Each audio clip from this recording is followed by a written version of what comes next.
Alors, aujourd'hui, on va parler de AP Moller. Je ne sais pas si je prononce ça bien, mais je pense que c'est Marx. Je pense bien. Si, enfin, j'espère que je prononce bien le nom de la compagnie.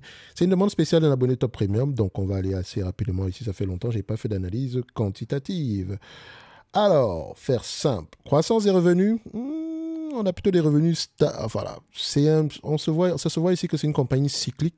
Mais je vois également ici que depuis 2017, on a une certaine croissance. Donc, il faudrait regarder d'où est-ce que ça provient. Est-ce que ça coïncide également avec l'augmentation des marges brutes? On a plutôt des marges brutes qui reviennent à peu près à la moyenne de ce qu'on a connu en 2015. Mais avant cette période-là, entre 2017 et 2024, ce n'était pas trop ça. On oscillait ici entre 10% et 20%.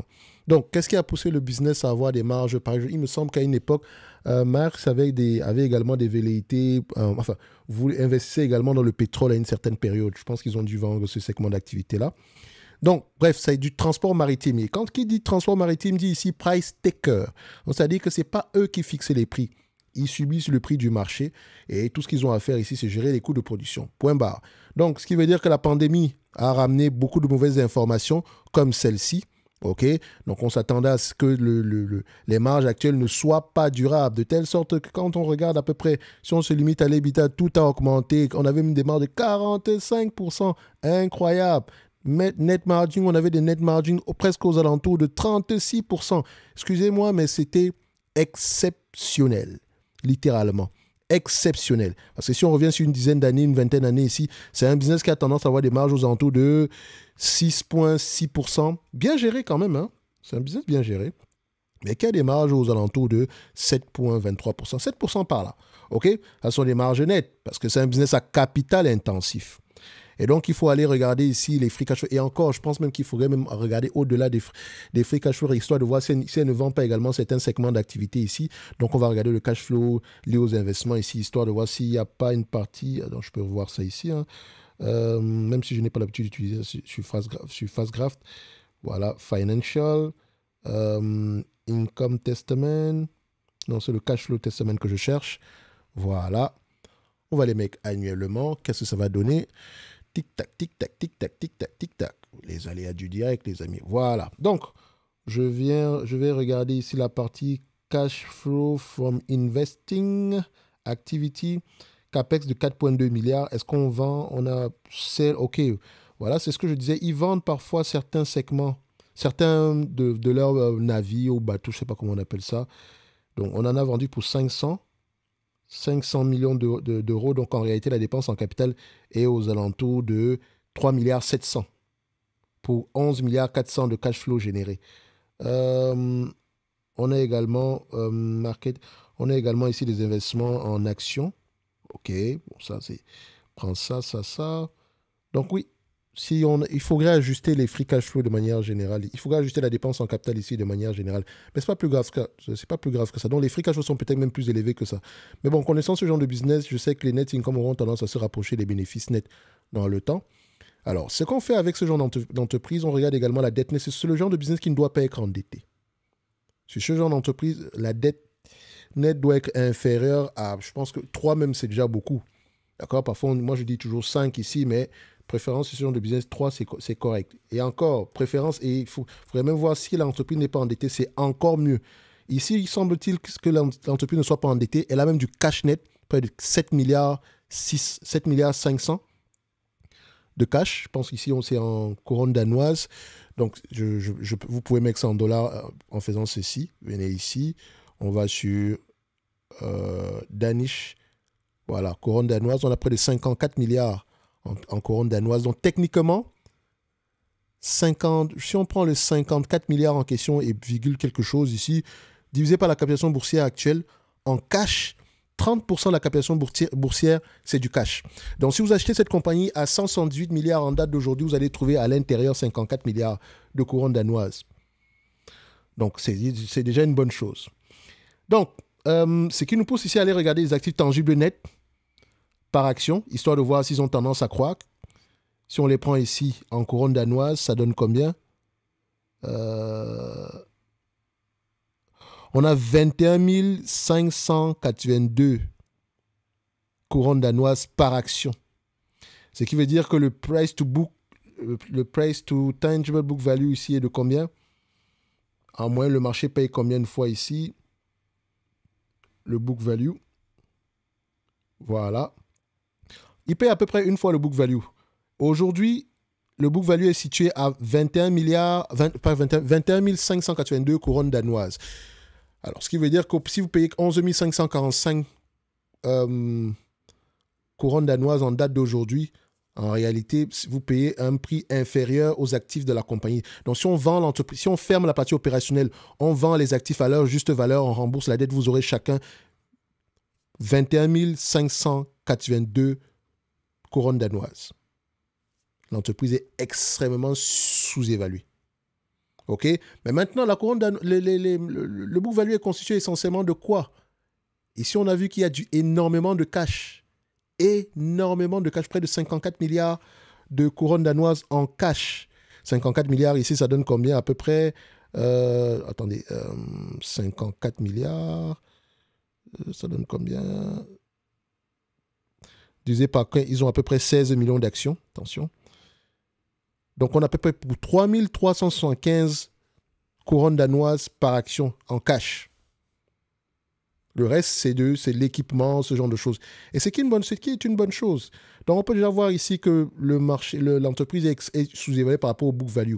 Donc, si on se base uniquement sur ce book value-là, il y a de grandes chances qu'on récupère notre somme de départ ici.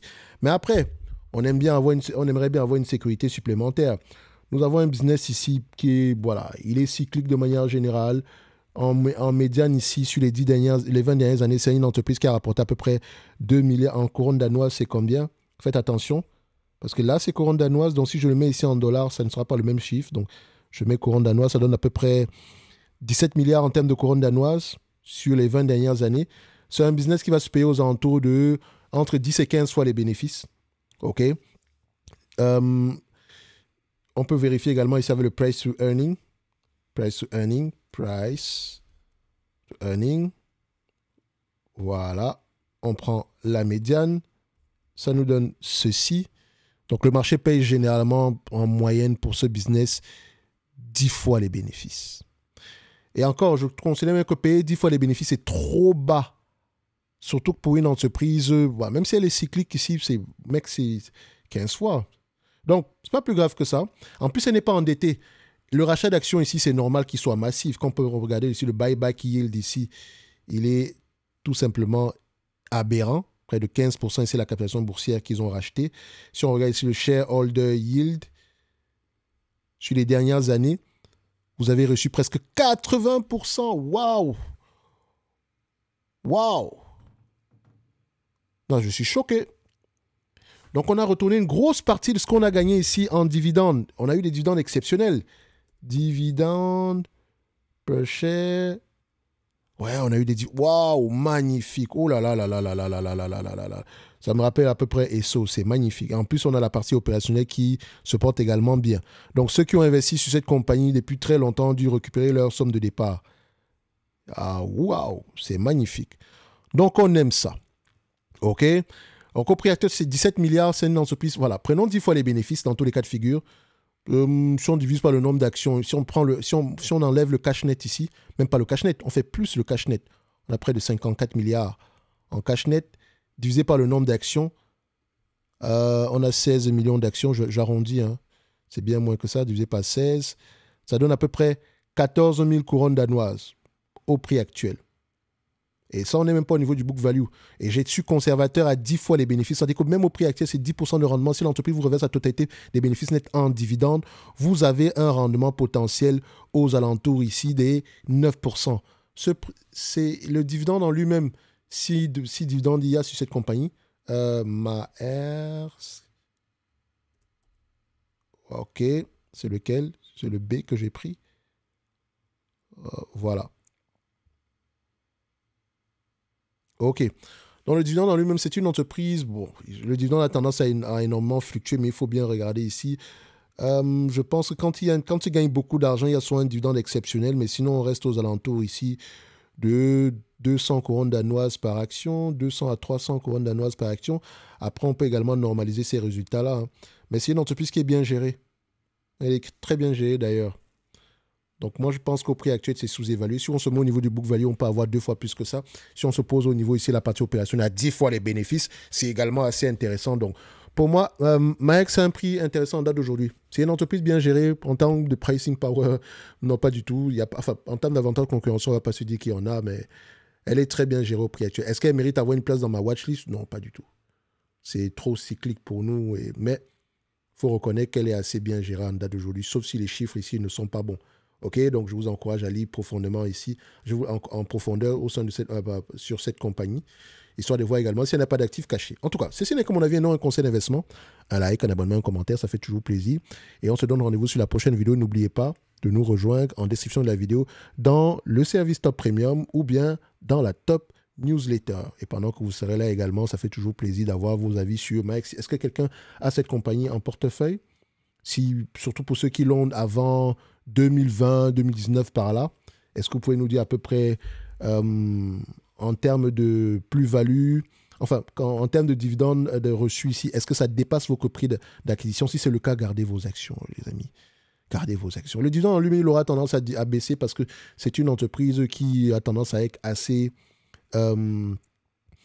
elle a tendance à être assez rigoureuse au niveau de la gestion de ses finances ici. Donc, on peut voir que quand elle gagne beaucoup d'argent, elle vous en distribue. Mais quand on revient à peu près à la normale ici, bah, elle n'a pas froid aux yeux en termes d'ajustement ici du dividende. Donc, pour moi, dans tous les cas de figure, ce dividende-là, il a l'air safe. Il y a de grandes chances qu'il continue à croître. Et le prix actuel est intéressant. On se donne rendez-vous sur la prochaine vidéo. Merci, au revoir.